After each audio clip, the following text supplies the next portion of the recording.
नमस्कार दोस्तों। आज का मुद्दा देश ही नहीं दुनिया भर में चर्चा का विषय बना हुआ है। अपनी बात शुरू करने से पहले मैं आपको प्रधानमंत्री नरेंद्र मोदी जी के भाषण का एक अंश दिखाता हूं। देश के धन्ना सेठों को मैं कहना चाहता हूं, अमीर लोगों को कहना चाहता हूं,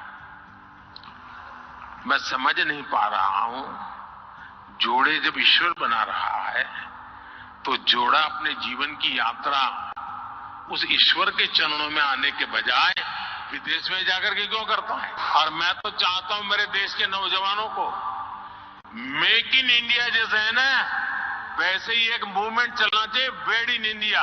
तो सुना आपने, मोदी जी की इन्हीं बातों पर अमल करते हुए देश के सबसे अमीर बिजनेसमैन मुकेश अंबानी ने अपने छोटे बेटे अनंत अंबानी की प्री वेडिंग का सेलिब्रेशन अपने पैतृक गांव गुजरात के जामनगर में करके साबित कर दिया कि भारत में भी ऐसा जश्न मनाया जा सकता है जिसे दुनिया भर के लोग हमेशा याद रखेंगे।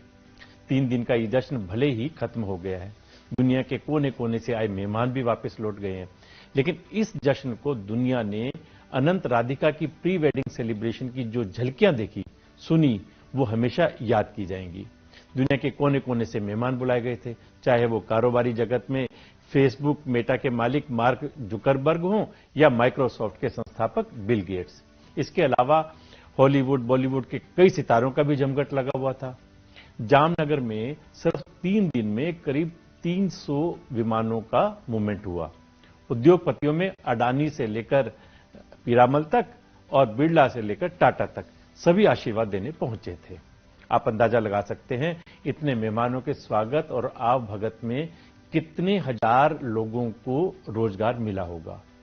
इसके 2-3 छोटे छोटे उदाहरण आपको बताता हूं। मेहमानों के स्वागत और उनके उपहार के लिए सनराइज संस्था को फैंसी कैंडल बनाने का लाखों रुपए का ऑर्डर दिया गया। इस संस्था में दिव्यांग लोग काम करते हैं।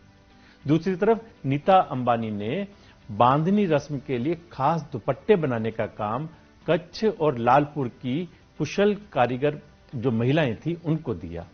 बड़े प्यार और विरासत के धागों में सैकड़ों महिलाओं ने इसे बनाया। इतना ही नहीं, भारतीय कला और संस्कृति को बढ़ावा देने के लिए जामनगर में एक विशाल मंदिर परिसर के भीतर छोटे छोटे नए मंदिरों का भी निर्माण कराया गया। सैकड़ों शिल्पकारों को रोजगार के साथ उनकी कला को प्रदर्शित करने का भी ये एक मौका मिला। दोस्तों, इस प्री वेडिंग फंक्शन में भारतीय परंपराओं का खास ध्यान रखा गया। साथ ही परिवार ने अतिथि देवो भव की राह पर चलते हुए सभी लोगों को बड़े प्यार और सत्कार के साथ भोजन परोसा। इस आदर और सत्कार ने साबित कर दिया कि उनके लिए मेहमान किसी भगवान से कम नहीं है। इस सेलिब्रेशन ने प्रधानमंत्री की उस बात को भी चरितार्थ कर दिया कि अगर लोग शादी का जश्न भारत की धरती पर मनाएंगे तो अपने देश का पैसा अपने ही देश में रहेगा और अपने ही लोगों को रोजगार भी मिलेगा। आइए आप और हम भी बदलते भारत की इस तस्वीर में कुछ और रंग भरकर इसे और अधिक खूबसूरत बनाएं। किसी ने ठीक कहा है, जश्न वो नहीं जो दिखावे पर खर्च हो जाए, जश्न वो है जो तुम्हें इंसानियत दिखाए। नमस्कार।